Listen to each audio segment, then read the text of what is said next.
CSGO is not a perfect game by any stretch of the imagination. It has its issues, from tick rate, well, I shot him in the head.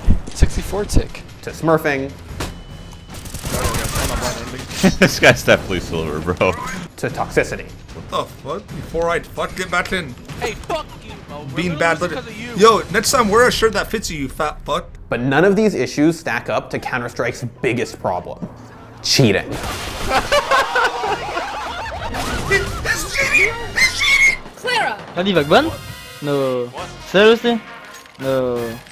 Seriously? So, we all know that cheating sucks. And what's even worse is that it often feels like Valve isn't actually doing anything about it. CSGO's lack of an intrusive anti-cheat system has left a lot of people without any faith in the existing VAC system.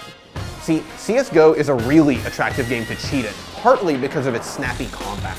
Here's Valve at a GDC talk in 2018. The design is this very satisfying combat experience where almost any weapon in the game can be a one-shot kill, but that does also sort of fail to disincentivize cheating. The game is also relatively cheap and easy to run compared to games like Call of Duty or Battlefield. It's also extremely easy to start up a new account once one of your old ones gets banned. So there are a lot of cheaters. According to SteamDB, thousands of people get VAC banned every single day. And when a wave hits, 60,000 people can get hit by the ban hammer all at once. It's at the point where real great plays from honest players are being called out as an example of a cheater who hasn't been caught It's yet. the same pattern. He locks onto the enemy, then starts doing his weird fucking shake. This one's right on, crisp, clean lock, boys. So, what does Valve do to combat cheating? The current system works on two fronts. The first is VAC, which looks for identified and installed cheating programs and also checks the game files to make sure nothing's been tampered with. The other front is Overwatch. Overwatch lets a selected group watch a reported player's matches to determine if they're cheating or not. If enough people vote that the player is a hacker, they get hit by the ban hammer. But that existing system is exactly why cheating has flourished in CSGO. So, Valve began developing VACnet in 2016 after massive community outrage regarding the cheating issue. Only thing the community was talking about was cheating. It was this just deafening conversation. They silently deployed it at the beginning of 2017. Here, we deployed VACnet, and you can see, hey, we started getting more convictions. That's great. VACnet is a deep learning tool that works to get as many people into the Overwatch system as possible. VACnet gets a conviction when it submits a case.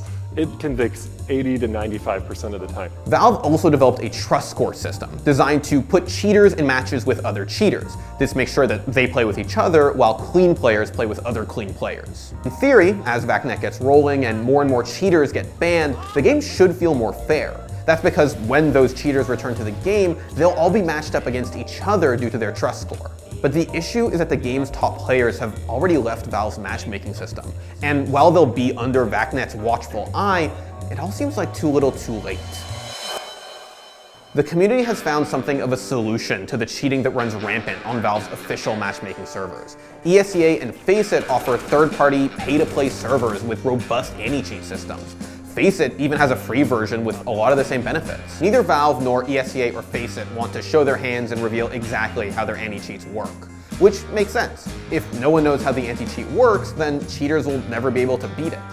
What we do know is that both ESEA and FaZe use intrusive anti-cheats, which check what else is going on your computer while you're playing, and Valve uses a much simpler system. For like ESEA can fucking watch porn with me. Let me tell you, dude. I can fucking pull up a porn thing and some fucking dev over at ESEA can watch it with me having a grand old time.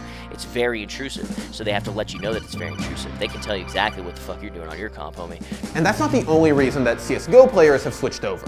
FaZe and ESEA boast servers with 128 tick, the rate at which the server refreshes. That's double what Valve has, and something the community has wanted for a long time. There's also a general understanding that players are going to be less toxic and more serious on these services because they're often paying for the right to play. Now, that's not always the case. Toxicity usually finds a way to seep through. Planting and under window. Under window, under window, under fucking window! God fucking damn it! Kill him! God fucking damn it! You guys fucking suck! God fucking damn it! What are you doing? And Rank S and FPL, the top ranks on the servers, don't have a lot of spots to go around, which means only the best players get to have that experience. But overall, third-party software provides the best experience for CSGO pros to play against other pros. FaZe and ESEA even offer payouts for the top performers in each region at the end of the season. This system affects real players, from silver to global, from rank D- to S, from bronze to pro league. No matter where you play them, if you're an unknown or less known player, people are more likely to assume you're cheating than that you actually earned your rank. And the most recent example of this is 17-year-old FaZe Pro League player Doc. Doc ripped his way through the FaZe ranks and made it to Pro League all without ever using a mic. Communication is key in high-level CS, and this was pretty unusual. We all robot. Shut the fuck up. He even streamed his games, but with no camera and, again, no mic. This gave him an air of mystery that led to a lot of online speculation about his actual skill. On the surface, Doc is a really talented player. He's even gotten some praise from top pros. Nice skills, my friend. Well, my friend, if you are not cheating, then you are definitely a good player. Congratulations. But the overwhelming voice of people accusing Doc of cheating overshadowed his skill. Fellow Dutchman Chris J reached out to help Doc prove his innocence, but he refused. I asked him if he could come over and play from my place, but he says he cannot come until he's 18. It's like, whatever, if he doesn't want to prove himself, then it's strange to me, but yeah, I cannot force him. Doc eventually met up with FaZe in the Netherlands to play under supervised conditions and prove his legitimacy so he could join the ranks of FPL. Sure, he passed, but his reputation is tarnished. If Doc ever chooses to pursue a career in CSGO later on in life, those accusations of cheating are going to haunt him. And Doc's story is eerily similar to Rop's. Rops was an up-and-coming player in the EU FPL, and just like Doc, he had to deal with plenty of accusations of cheating early on in his career. He might be cheating, actually. Watch this shit, man. He does like these quick looks. That's so weird, bro. Like, why are you doing that? And did it. He did it right after he got the kill. I think it's just one of those things, bro. He has an OCD twitch. I don't think he cheats. I don't think they're right about that, man. You gotta watch all the other, you have to watch all his streams and see why he's looking there. I think it's just an OCD thing. The community picked apart every aspect of his play to try and prove that he was cheating. And just like Doc, Rops eventually traveled to meet with FaZe employees and play under supervised conditions to prove his legitimacy. He also passed and is now a pro player playing for Mousesports.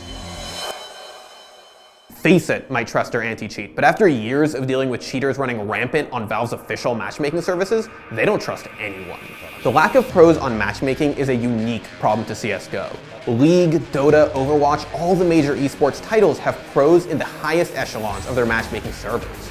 CSGO, on the other hand, is so broken that it needs third parties to come in and clean up the mess. To really have fun in the game and feel like you're playing anything close to what the pros play, you tend to need some third-party service. That's not really the case in League of Legends. It's actually got a fairly decent ranked system. Overwatch, likewise, not really the case. But Valve is off to a good start when it comes to fixing matchmaking. The new, more efficient anti-cheat is unbelievably important for the longevity of a competitive multiplayer game. They could change the server, and even tackling Smurfing might bring a lot of players back. But none of that is ever going to matter to the top level of players. They've left matchmaking behind, and as ESEA and FaZe are rapidly improving, there's basically no downside to playing on them, besides some players' monthly fee. Sure, the vast majority of CS's casual audience will reap the benefits of Valve's changes, but the pros are never coming back. Thanks for watching. If you want more great content just like this, be sure to hit the subscribe button.